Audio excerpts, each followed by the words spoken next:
Hola Laura, ¿cómo estás? Hola Vicky, Bienvenida. gracias. Estás súper veraniega vos y muy invernal yo. Sí. Este, sí, hace mucho frío acá estos días, así que bueno, tal vez después me termine sacando un poco la bufanda o algo, pero bueno, por ahora me parecía bien estar más abrigada. Sí, claro. Aquí en cambio, Bueno, al contrario, ha hecho calor de locos estos días, pero bueno. vos estás en Estados Unidos Sí, ahora. en Estados Unidos, en Virginia. Ok. Bueno, vamos a hacer lo siguiente entonces. Voy a terminar de presentar el ciclo. Te voy a presentar a vos y así ya después nos contás qué estás haciendo en Virginia, ¿sí? Claro que sí. Bueno, este ciclo se llama Te con Historias. Como ya saben, vamos hilando diferentes historias que hacen al traje de Argentina y también de Latinoamérica y a sus textiles.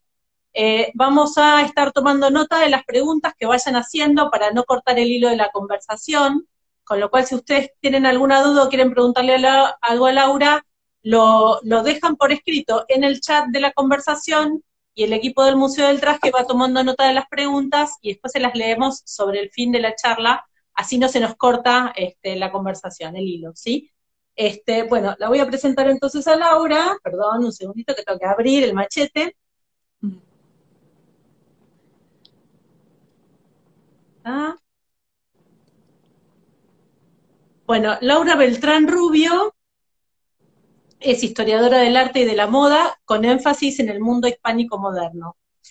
Su tesis doctoral explora las construcciones de identidades a través de la moda en Europa y Latinoamérica, temática que la ha llevado a traspasar el mundo académico para generar conversaciones más amplias y accesibles, dando como resultado en el 2008 la fundación de un proyecto colectivo que se llama Culturas de Moda, usuario de Instagram desde el cual se está conectando hoy en este momento. Ha dictado y diseñado varios cursos relacionados con la historia y los estudios de moda en Parsons de New York, la Universidad de los Andes en Bogotá. También recibió en el año 2014 el crédito beca de Colfuturo y en el 2018 la beca de estímulo en William and Mary. Su sueño es dirigir un museo de la moda en Colombia. Esa parte de tu sueño me encanta. Así que bueno, contanos un poquito vos de tu vida, de tu historia, qué estás haciendo ahora en Virginia. Yo estoy acá con mi gatita, que se vino a los primos. Ay, qué bella. Bueno, yo, bueno, hoy en día soy historiadora o me considero historiadora del traje y de la moda, lo que tú dices, Vicky, pero vengo de un background, digamos, un poquito más convencional. Estudié economía en la universidad, estudiando economía me enfoqué en la historia económica y ahí me di cuenta que contrario a lo que muchas personas y muchos de mis compañeros, incluso en la universidad, piensan, la moda realmente es una industria que mueve masas y ha sido un motor económico a lo largo de la historia, yo creo, de la humanidad. Entonces, desde ahí me empecé a inclinar hacia la moda. Después fui a hacer el máster en estudios de moda en Parsons, en Nueva York. Estuve en Nueva York unos años. Después de graduarme del máster, trabajé en el Museo Metropolitano de Arte de Nueva York. Volví a Colombia y ahí ya con la decisión de que definitivamente lo que quiero es dedicarme a los estudios de moda, apliqué al doctorado y hace 2 años me vine a Virginia precisamente a trabajar en el doctorado. Estoy trabajando con Susan Webster, que es historiadora del arte colonial latinoamericano, y con Regina Ruth, que ha escrito varias cosas sobre estudios de moda Sí, en absolutamente. Colombia, en Latinoamérica, perdón. Claro. Sí. La tenemos a Regina en la lista de futuros invitados al Buenísimo. ciclo. Sí, buenísimo. Qué bueno entonces tu recorrido, ¿no? Porque, bueno, te iba a preguntar lo que le pregunto a todos, ¿por qué la moda, digamos, habiendo estudiado economía, por qué, digamos, decidiste dedicarte a esto? Sí, pues por un lado está la idea que te acabo de contar, que desde la economía me di cuenta que es un motor económico grandísimo y que no lo podemos como ignorar. Ajá. Pero a modo tal vez un poquito más personal, creo que es que desde muy joven me di cuenta del poder de la moda para nosotros como personas, pero también como digamos, reflejo y al mismo tiempo participante en los cambios sociales, en la cultura, en la política también.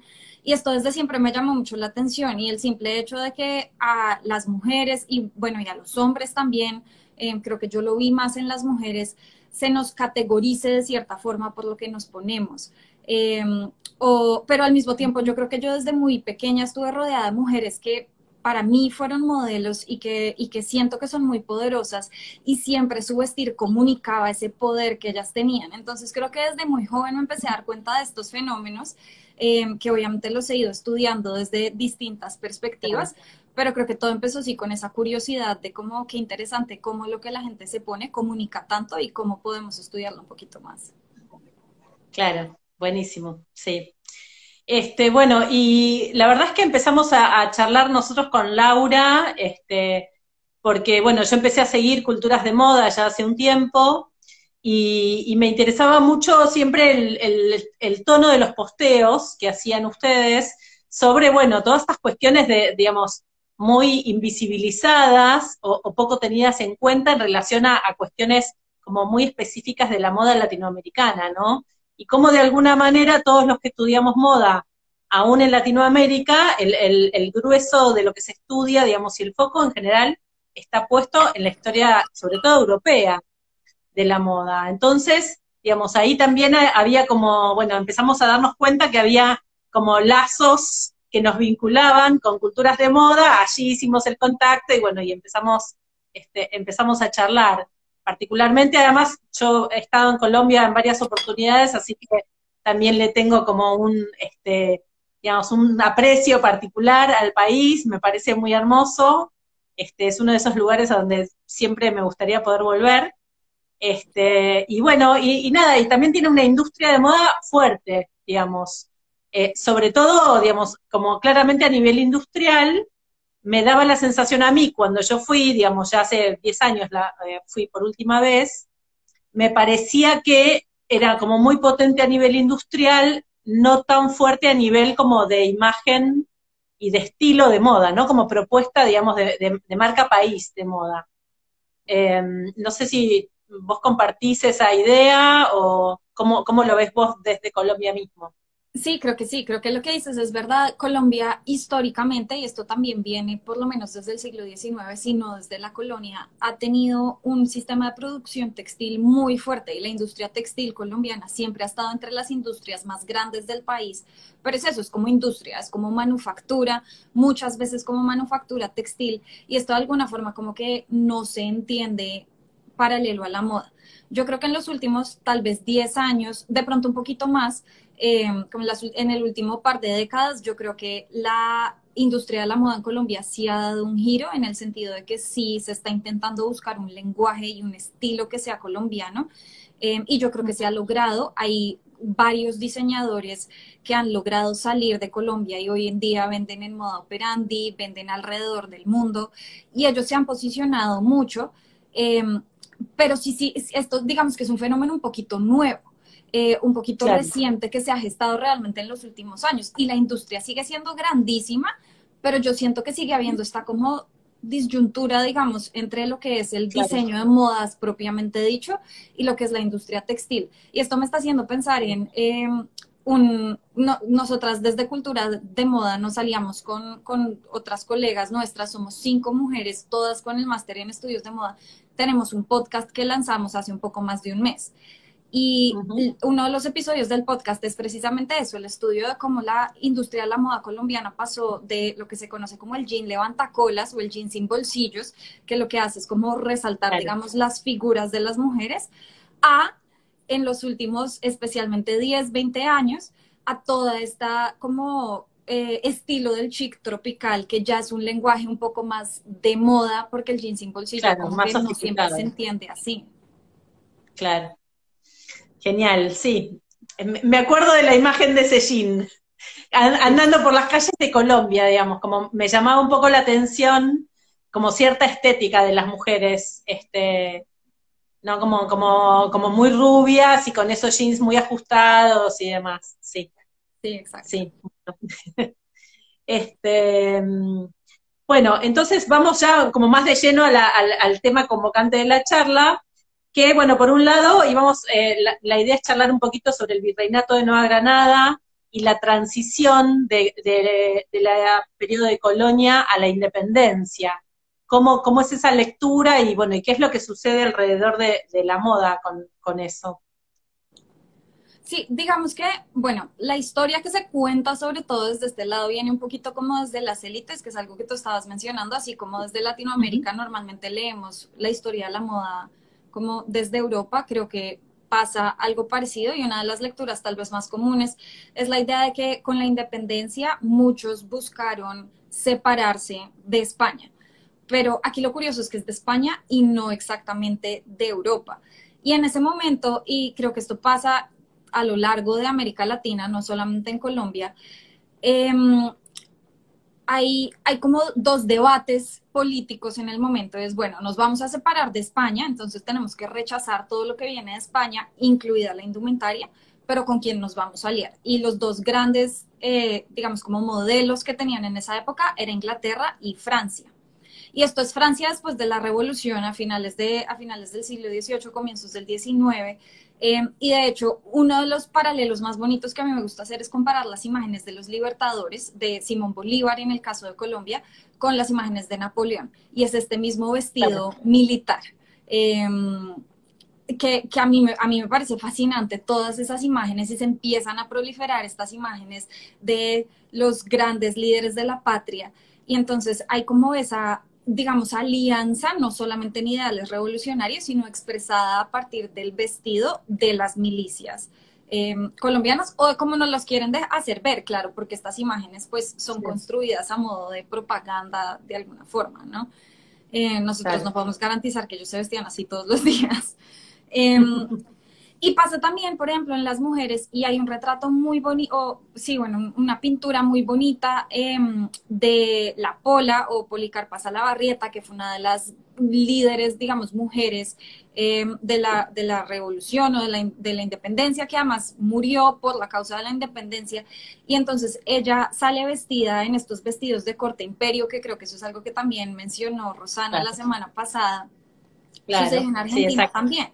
Se adopta Sí, entonces este vestido de corte interior, que es con el talle alto, como de alguna forma como las muselinas, las telas, digamos, como más vaporosas, el blanco, y esto todo viene de los ideales de la Revolución Francesa, que en España en algunos casos se usó, pero no tanto. Esto era algo que se claro. asociaba en la época, por lo menos, con lo francés y con la Revolución Francesa.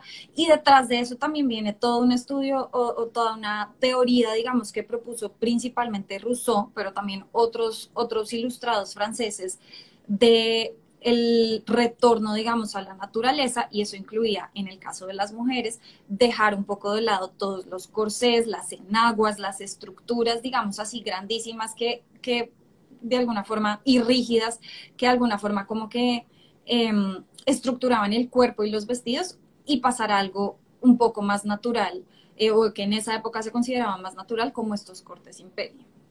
Claro, exacto. Sí, aquí se usó lo mismo, digamos, las influencias en la moda argentina son muy similares también. Si bien las peinetas, que es uno de los accesorios que se usan acá, es más español y de hecho hoy en día en la tradición española todavía se sigue usando, la realeza española sigue usando peinetas para algunos eventos importantes, pero bueno, digamos, el tema del vestido imperio y todo esto sí es cierto que digamos que es más como la copia de la moda francesa. Sí. Ahora que Y mencionas, perdón, ahora que sí, mencionas sí. eso, brevemente, una cosa que se sigue usando mucho en Colombia, que también es elemento español, fueron los Mm, mantones y como las mantillas. Eso claro, siguió, había como cierta renuncia a lo español, pero hubo otras cosas que igual se adaptaron y se siguieron usando y todavía hoy se siguen usando.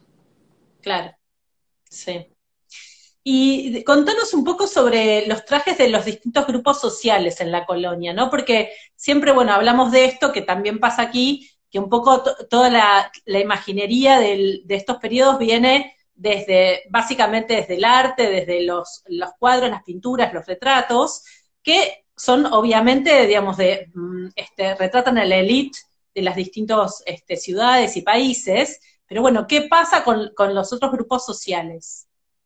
Bueno, con los otros grupos sociales pasa, digamos, hay como elementos del traje que yo creo que se empiezan a mezclar, y esto viene desde la colonia, esto no necesariamente pasa en el momento de la independencia, pero hay elementos del traje que se empiezan a mezclar, elementos indígenas con elementos o elementos africanos, porque no se nos puede olvidar que las culturas afro también llegaron a nosotros desde la colonia, que se empiezan a mezclar con elementos europeos. Una cosa que pasa mucho en la Nueva Granada, y que se ve en muchas de las pinturas costumbristas, de hecho, de la época, producidas en Quito y sus alrededores y en Colombia, es que las mujeres parecen, y sobre todo las mujeres en el campo, por ejemplo, parecen estar vestidas en lo que en aquella época se llamaba la pollera, que eran básicamente unas enaguas, una falda, digamos, que iba debajo de la sobrefalda elegante, y ese parece ser el vestido que ellas usan, es simplemente una falda. Y hay teóricos o historiadores más que teóricos, que han argumentado que este uso de la falda se adoptó porque se parece mucho a los anacos, que eran las faldas o como faldones, digamos, que utilizaban los incas en la época. Entonces hay como esta idea de que es una simplificación, digamos, de este vestido indígena, como mezclado de alguna forma como con la imposición europea, porque obviamente los faldones, por llamarlos de alguna forma indígenas, eran mucho más cortos, no llegaban hasta el piso.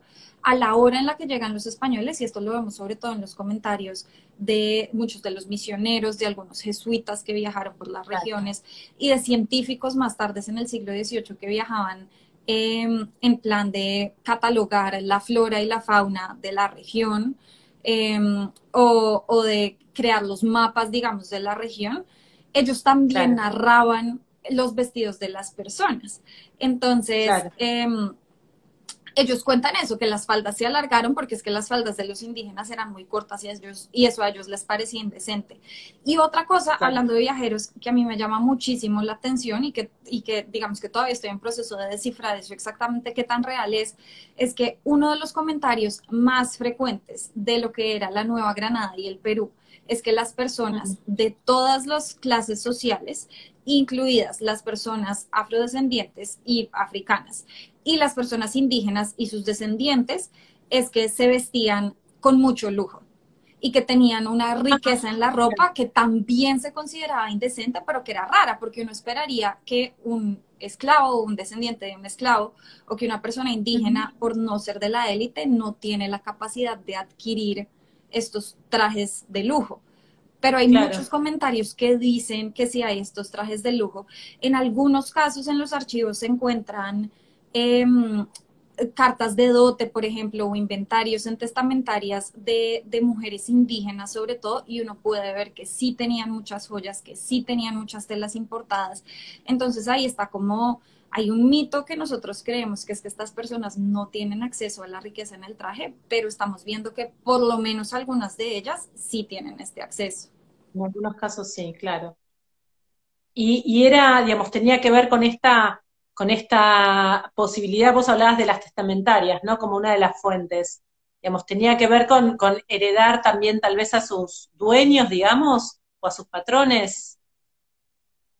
A veces sí, sobre todo en temas de indígenas no estoy tan segura, pero lo que son esclavos, sí, uno ve con muchísima frecuencia y sobre todo en las testamentarias de las personas con título, por ejemplo, nobiliario o de los grandes mercaderes, con mucha frecuencia uno encuentra que ellos mencionan, por lo general, a una esclava mujer que ellos o dejan escrito, digamos, como cierto afecto por esta persona, y entonces a su esclava que los cuidó, que ellos tanto quieren o lo expresan de distintas formas, ellos les dejan un ajuar completo o les dejan algunas joyas, cosas así, que hay historiadores que han, digamos, estudiado un poquito, no el traje de ellos, sino estas relaciones. ¿Esto qué significa? ¿Será que estaban teniendo relaciones amorosas de alguna forma con estas esclavas? Pero al mismo tiempo obviamente está la pregunta de qué tan libre y qué tan amoroso es, pues teniendo en cuenta que estas personas estaban esclavizadas, Claro,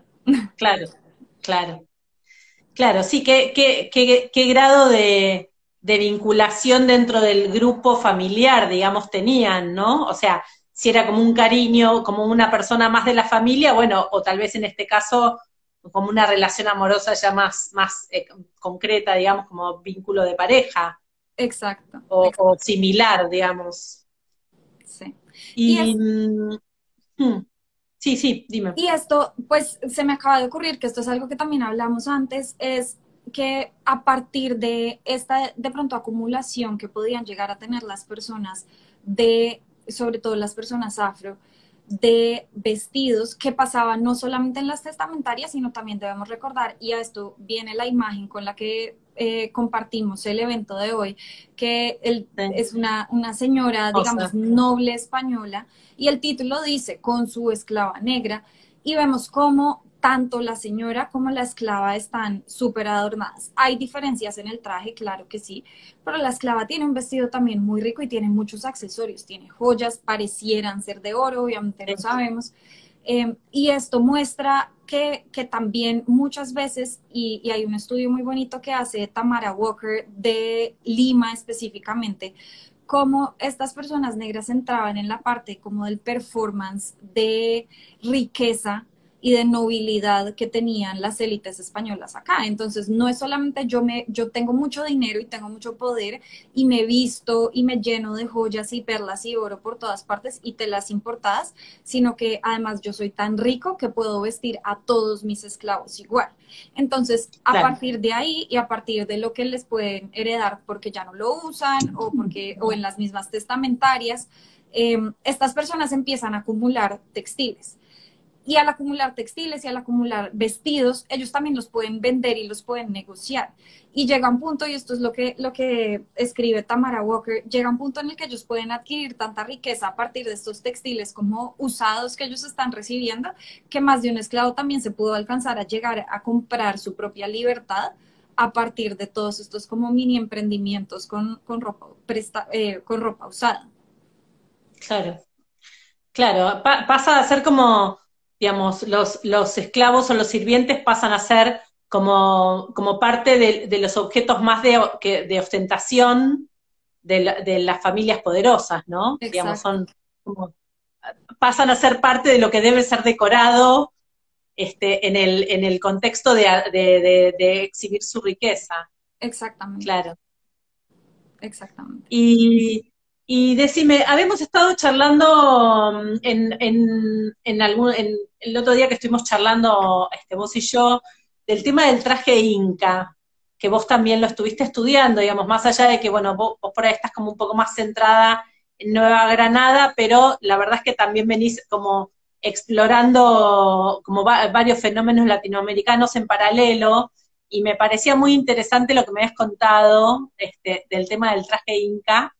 Me gustaría que lo cuentes para todos. Sí, claro que sí. Bueno, el traje inca, digamos que sí se oye un poquito como desligado de la Nueva Granada, pero aquí sí va a hacer una aclaración y es que en determinadas partes, como en momentos del siglo XVIII, la Nueva Granada alcanzó a incluir lo que antes era la audiencia de Quito y los incas sí habían llegado hasta la audiencia de Quito no mucho antes de que llegaran los españoles. Entonces, digamos que ya era una presencia establecida.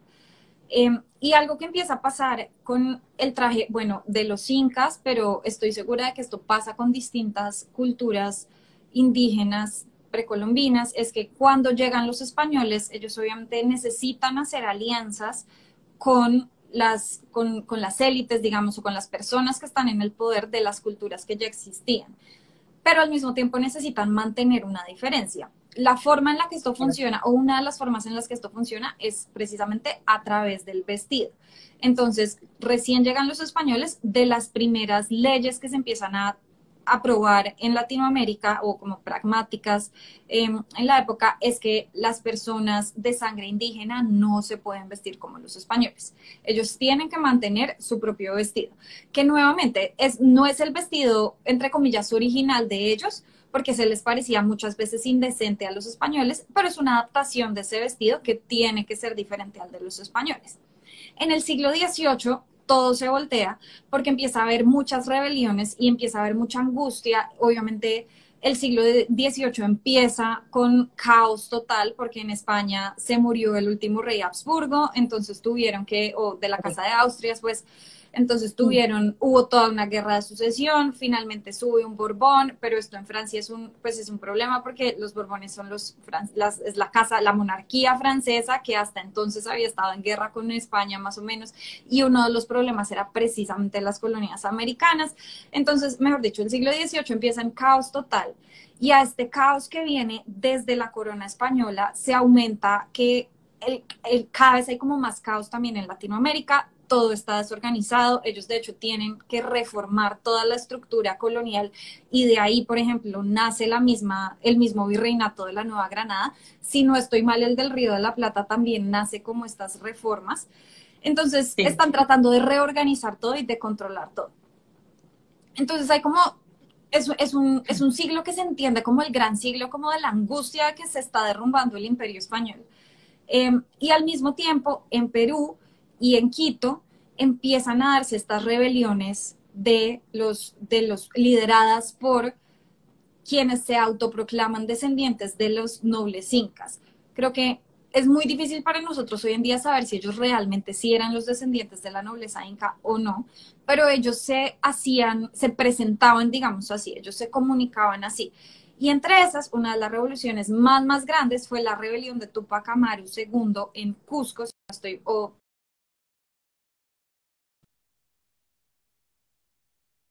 Pero la revolución de Tupac Amaru II en 1783 en Perú. Y Sí. esta fue una revolución que tomó muchísimas de las simbologías incas. Ellos iban vestidos de lo que en ese momento se entendía que era el traje inca. Había mujeres, hombres, y ellos utilizaban todo esto y utilizaban también otros símbolos religiosos por fuera del vestir. Entonces, ahí lo que hizo la corona española fue, ok, estas personas se están aliando a partir de este traje indígena. Entonces ahí se volteó y dijeron, ahora nadie puede usar traje indígena. Y las personas que usaran el traje inca podían incluso hasta ser matadas o asesinadas, pues, por estas alianzas que tenían a los otros, pues a los indígenas, y por traición, digamos, a la corona española. Claro. A ver, aguárdame un segundo que se me está cortando un poco tu imagen. Ok, sí, yo Quiero también te veo. checar.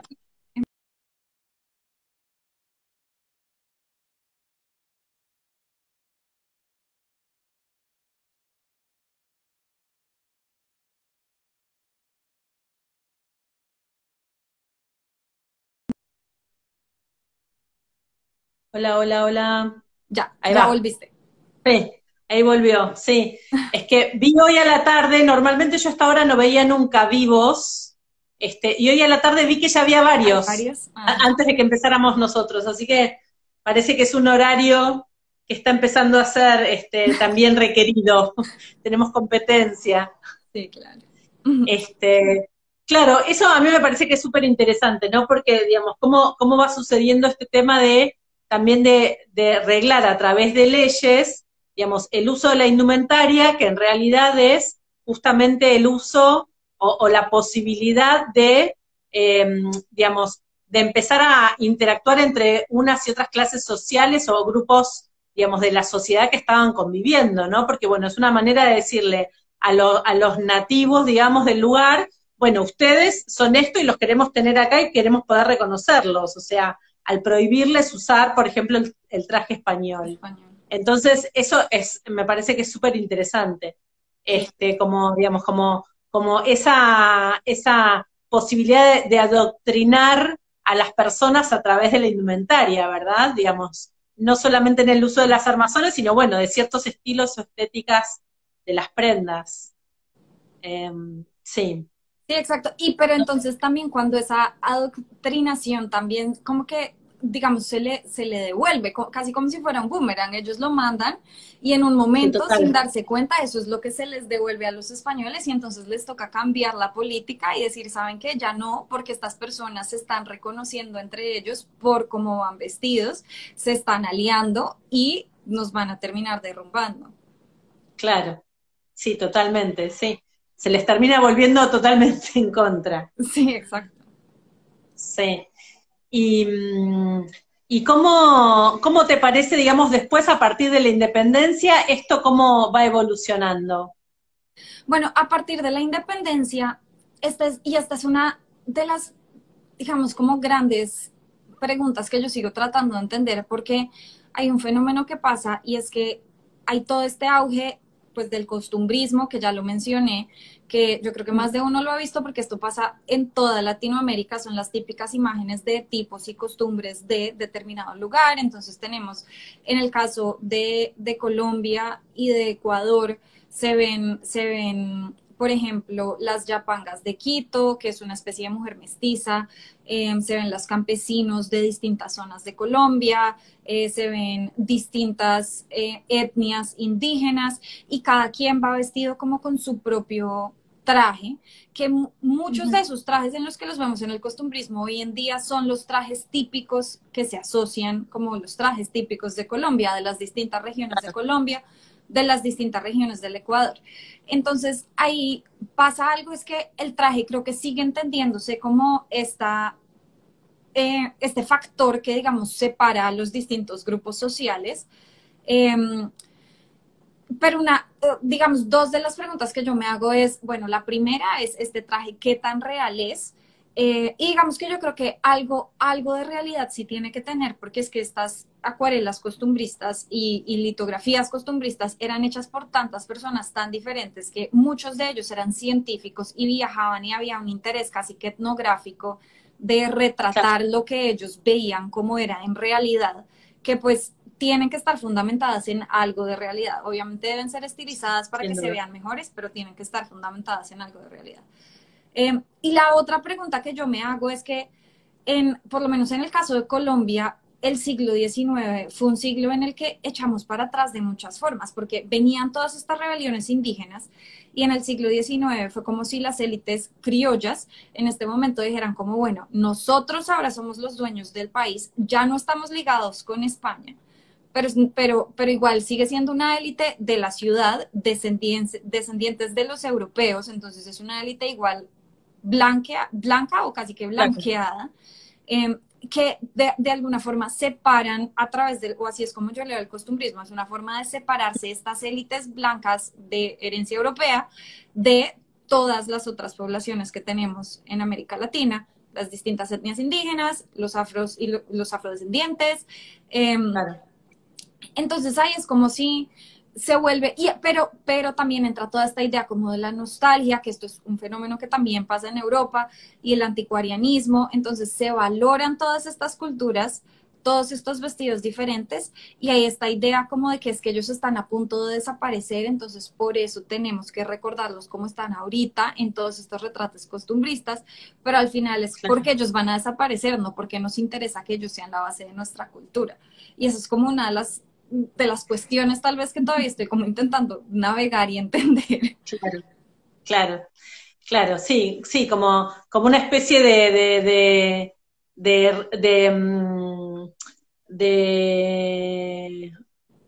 ¿cómo podríamos decir? Como de taxonomía étnica, ¿no? De ordenamiento, de bueno, esto es lo que hay o lo que había en este territorio.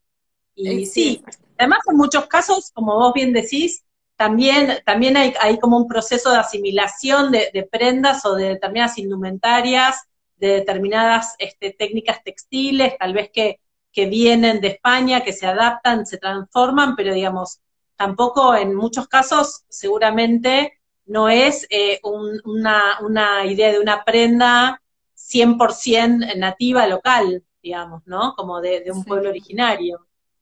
No, exacto.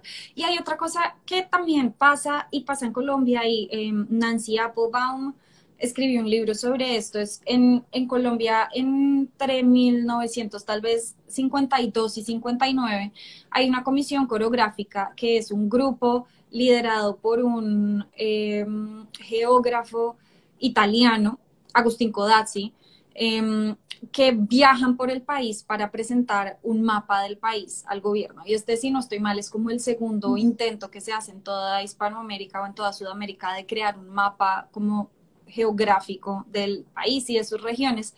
Y parte de lo que ellos hacen es dibujar acuarelas a los tipos precisamente de personas que ellos se encuentran en todo el territorio colombiano, porque la idea era mapear la nación no solamente geográficamente, sino en términos sociales y de las personas que vivían en ella. Ajá.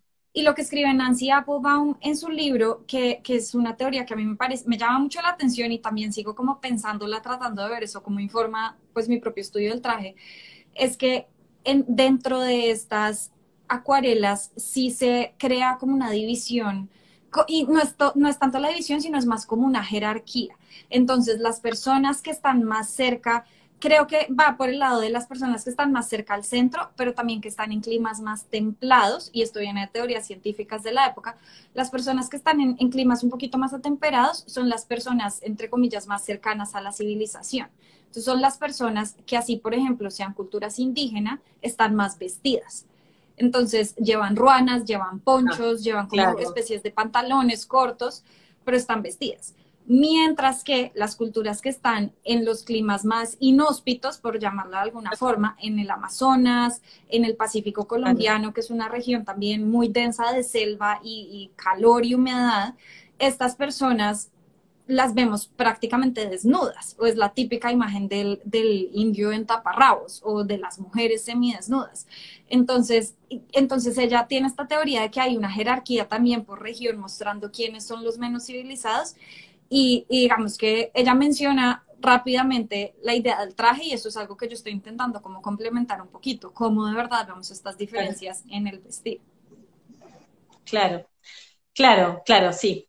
Son más civilizadas en la medida que están más vestidas, como más afines al ojo europeo que requería una determinada cantidad de cuerpo tapado, ¿verdad? Exacto, sí, exacto. Y esto, perdón, ¿de qué época decís que es? Esto es mediados del siglo tratado? XIX. Mediados del siglo XIX, claro. Sí, esto ya es mucho más tarde y es todo un proceso. Claro. En ese momento en Colombia había guerras civiles cada par de años, entonces es un momento muy difícil de construcción de nación. Y yo creo que la importancia de estas acuarelas en parte está y del proyecto de mapear la nación social viene precisamente ligado a esa angustia de que llevamos, nos independizamos hace ya décadas, pero igual no hemos logrado crear una nación porque no la pasábamos en guerra civil. Claro. Una tras de la otra. Claro. Sí. Bueno, quería ver si pasamos, a ver qué hora es. Nos faltan, bueno, unos 20 minutos más o menos, pero quería ver a ver si pasamos un poquito a las preguntas, más que nada porque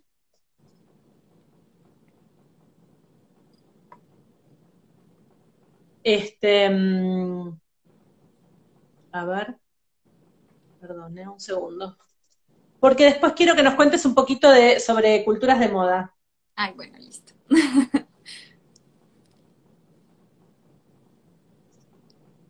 Perdón, a ver.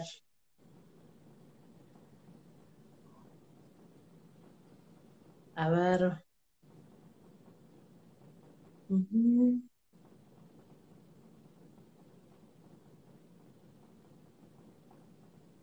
Bueno. No estoy, tengo un poquito de problemita de conexión. A ver, ahí va una pregunta, sí. Bueno, nos saludan primero desde Uruguay, que es muy bueno eso, Sí. tener escuchas en distintos lugares de Latinoamérica. Nos dice un tecito porfis, es el usuario, dice gracias por el tema, sobre todo el entender de dónde nos vestimos y de dónde venimos. Piden, bueno, lista de bibliografía, que ya después lo vamos a compartir, un poco en función de lo que charlamos hoy, de las preguntas de ustedes. Laura nos va a recomendar bibliografía, que la vamos a estar subiendo seguramente en el día de mañana al feed del museo, con imágenes y tapas de libros y recomendaciones para que ustedes puedan consultar. Nos preguntan sobre tu podcast, el de Culturas de Moda, así que ahora después nos vas a contar un poco de eso.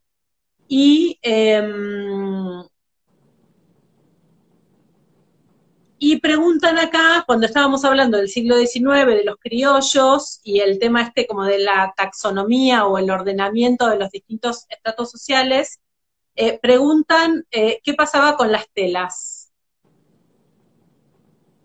si sabes qué pasaba con las telas, Em, o con la industria textil, si venía de Europa, si se fabricaba ya aquí. Esa es, bueno, es una, digamos, de las cuestiones que todavía estoy como tratando de entender bien. En América Latina había una producción textil muy fuerte antes de que llegaran los españoles. Y esto es algo que cuando los españoles llegan, y especialmente en la región andina, la tradición textil es muy fuerte y es muy antigua. Y hoy en día, sobre todo los arqueólogos y los historiadores del arte se refieren a esta primacía textil que ellos le llaman en Sudamérica gracias a todo el valor, digamos, y las técnicas tan avanzadas de producción textil que tenían bueno, para el momento en el que ellos llegaron, los incas y su imperio, pero esto viene desde hace siglos, milenios, básicamente.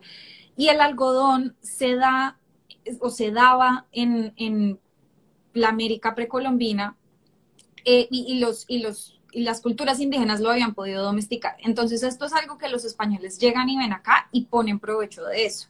Y de hecho, una de las primeras cosas que ellos hacen es establecer obrajes, que son centros de producción textil, que por lo general eran liderados, bueno, o inicialmente eran liderados por misioneros, por curas, digamos, de las distintas órdenes que llegaban, ellos se encargaban y ellos organizaban a los artesanos y los artesanos no solamente hilaban, los hilos, sino que además tejían las mismas telas en sus telares. Hay un cambio, digamos, de tecnología en el que se cambiaron los telares un poco más manuales que usaban los indígenas en la época, sino se trajeron no los telares europeos, sino más como los planes, digamos, para crear los telares y esos telares se hicieron de pronto un poco modificados en Latinoamérica. Entonces esa fue una de las primeras industrias que, digamos, se puso a andar, sobre todo en la región andina, digamos, en Sudamérica. Pero pasan dos cosas. Una es que igual sigue habiendo comercio con Europa y además muy pronto, menos de 100 años después de la llegada de los españoles, empieza a hacerse comercio con Asia. Entonces, desde Asia vienen muchas telas y desde Europa también vienen muchas telas finas. Y algo que pasa es que muchas veces estas telas desembarcaban, las telas que vienen de Asia sobre todo, desembarcaban o en Perú o en Portobelo, en Panamá, y tenían que cruzar hacia el Pacífico para salir desde Cartagena, hoy en Colombia, hasta hacia España. Entonces, en teoría estaba prohibido que estas telas se consumieran en las Américas, pero el contrabando ha sido uno de los grandes problemas de la historia de América, por lo menos desde la llegada de los españoles, exacto. Entonces, la cantidad de telas que se quedaban en el Virreinato de la Nueva Granada, entre otras, pues eran hartísimas, porque obviamente es que el contrabando es parte de nosotros. Yo no sé cómo hacemos, pero no, o sea, siempre va a haber contrabando y todo lo que nos digan que es prohibido nos gusta más. Entonces pasa eso. Y lo otro que digamos, es como la pregunta que todavía tengo medio abierta es, una de las cosas más características de los textiles europeos en la colonia es son los hilos de plata o los hilos de metal, porque también hay hilos de oro que se utilizan para tejer los brocados. Y estos hilos de plata se ha creído por lo general que eran traídos desde Europa, si es que se usaban en las telas que se producían en las Américas, pero que por lo general eran hechas allá. Y esto me lleva a otra cosa que me salté, y es que la producción en los obrajes eran lo que se llamaban paños de la tierra, que eran telas realmente, pues, como baratas para vestir a las masas, pero no eran las telas finas. Pero hace poco me encontré con una investigación. Las telas finas seguían siendo las europeas en general. Las europeas y las sedas que venían de Asia. De China, esas eran las telas finas.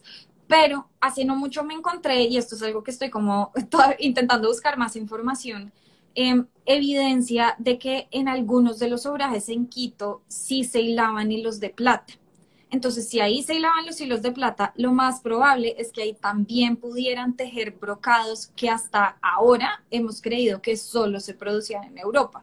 Entonces, ahí está la pregunta como de cuántas de estas telas finas también se creaban en América, que además no es imposible teniendo en cuenta toda la tradición textil que tiene América, pero es una pregunta que falta investigación y nos falta encontrar más evidencia Claro, para poder asegurar qué pasaba claro, con eso.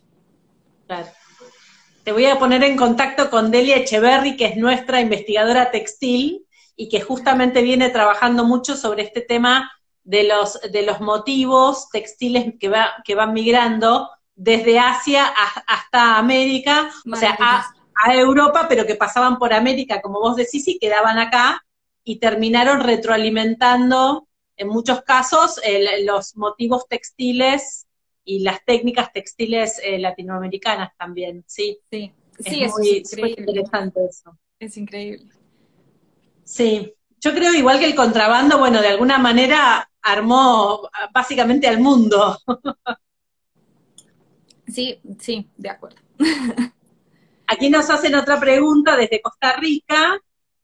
Preguntan si en las testamentarias había herencias de esclavos que se heredan con cierta ropa. Si esto, bueno, lo mencionaste vos hoy, que en algunos casos sí quedaban, ¿no? En los testamentos se les legaban indumentaria, prendas o Sí, textiles a veces a los esclavos. sí, ropa y a veces joyas también, o Joyas pequeñas también. pues joyas también. Entonces, sí, sí, sí. Y pasaba con bastante frecuencia, la verdad. Ujú. Preguntan también si sabés sobre pigmentos y paletas de colores que se usaban en la época. Pigmentos, uno de los más importantes, y este también desde la perspectiva indígena me llama muchísimo la atención, de los pigmentos más importantes eran el índigo para los azules, la cochinilla y el anato para los rojos. Y ahora se me olvidó el nombre del pigmento del negro, pero muchos eran pigmentos naturales nativos de las Américas o que de pronto podían ser como que se adaptaron fácilmente al ser Ujú. traídos de Asia o de Europa al medio ambiente, digamos, a las condiciones climáticas americanas. Una de las preguntas que yo me hago es que, por ejemplo, han hecho estudios y Joan Pillsbury, que ya es la curadora de arte precolombino de las Américas en el Museo Metropolitano de Nueva York, ella ha hecho análisis y Elena Phipps, que también estuvo allá un tiempo, ellas han hecho análisis de los pigmentos de algunas de las prendas indígenas coloniales que se han Ujú. encontrado en excavaciones arqueológicas, sobre todo en el Perú, y ellas se han dado cuenta de que hay cierta asociación entre el tipo de pigmento y el tipo de persona que lo usaba. Entonces, para el caso del rojo específicamente, por ejemplo, la cochinilla, que además venía por lo general en el momento en el que ellas estudian, venía de Mesoamérica, o sea, era importada, así fuera de otro lugar de América, era importada. Eh, la cochinilla parece estar asociada con prendas más de la élite, mientras que el anato Ajá. parece estar asociado con prendas un poquito más del común, pero el color es rojo en ambos. Entonces esto abre toda una pregunta de los significados y de la Mm, simbología que tenían estos o estos materiales, claro. digamos, o lo que venía de los materiales dentro de las cosmologías indígenas. Y esto es algo que se ha estudiado mucho en el periodo precolombino, creo que todavía nos falta entender un poco más eso, cómo persiste a lo largo de la colonia, y pues es un tema que a mí por lo menos me parece fascinante. Sí, total. Es como una especie de ley suntuaria, pero en vez de prohibir un tipo de prenda o un material, tal vez prohíben como una técnica de teñido, ¿no? Sí, exacto. Muy interesante. Em, Preguntan si sabes qué lugar en la sociedad ocupaba en este tiempo las personas que creaban los trajes. Eran, digamos, había como eh, gente dedicada al armado de la indumentaria. Bueno, había mucho, como mucha confección doméstica también, ¿no? Había mucha confección doméstica y hablando de los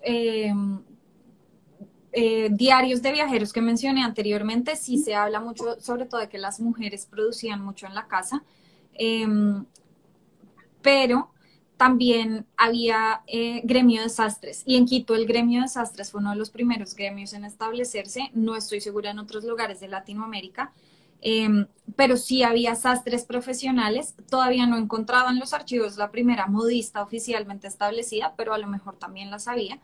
Y de hecho, uno de mis documentos favoritos del Archivo General de la Nación en Colombia es como de 1500, tal vez 90 y algo. Es un concurso para el nuevo sastre del virrey. Entonces mirá, están presentando sus proyectos y muestran como las hojas de vida o el currículum, por decirlo así, de los sastres de la época, porque abren claro, este concurso para seleccionar el nuevo sastre del virrey. Entonces sí había personas como profesión genial, dedicadas a esto. qué bueno, qué buena información. Bueno, nos quedan, sí, me encantó el concurso. Sí. Nos quedan un poquitín menos de 10 minutos, 9, así que te voy a pedir ahora que nos cuentes un poquito de culturas de moda y bueno, el podcast y estos trabajos que están haciendo antes de despedirnos. Sí, claro que sí. Bueno, Culturas de Moda es mi bebé, lo llamo yo. Lo empecé hace unos años, la verdad, yo sola, porque cuando fui a dictar mi primera clase de historia de la moda en la Universidad de los Andes en Colombia, hace ya creo que más de 3 años, me di cuenta que muchos de los recursos que yo necesitaba para las clases no estaban en español. Y realmente esto para mí fue como un gran problema porque es que ahí yo ya estoy dejando por fuera a muchas otras personas que no hablan inglés o francés.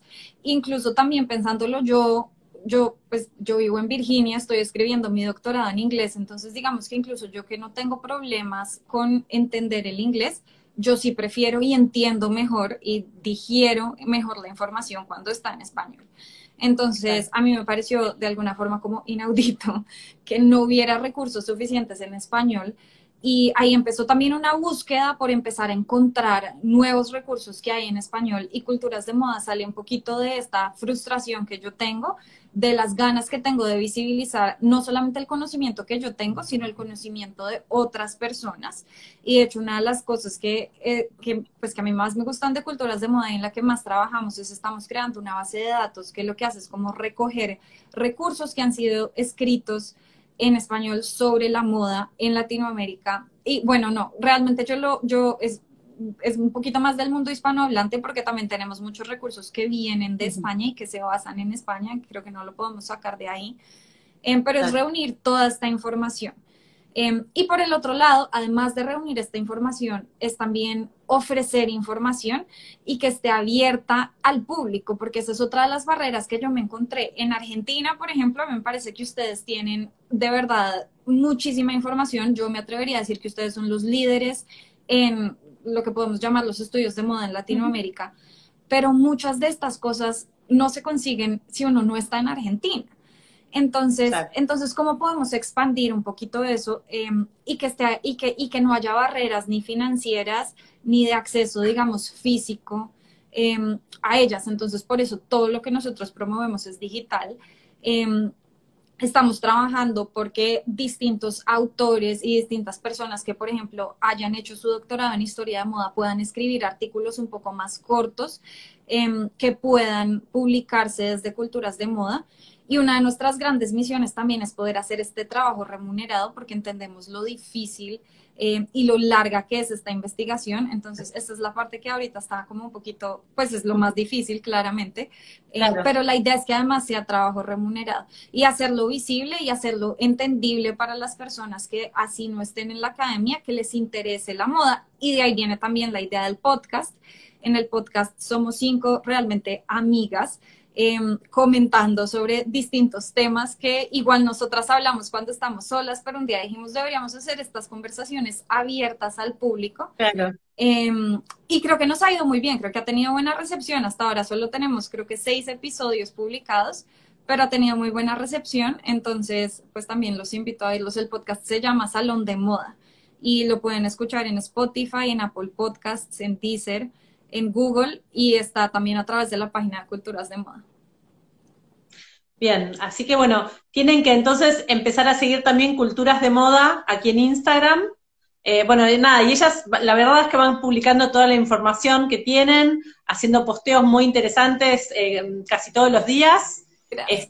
Así que nada, la verdad es que estamos muy contentos de habernos encontrado con ustedes. Laura, ya se Nosotros nos igual. está como terminando el tiempo, pero bueno, quería agradecerte mucho esta charla y nada, y decirte que seguimos conversando en privado y vía mail y bueno, y cualquier otra plataforma virtual en estos días.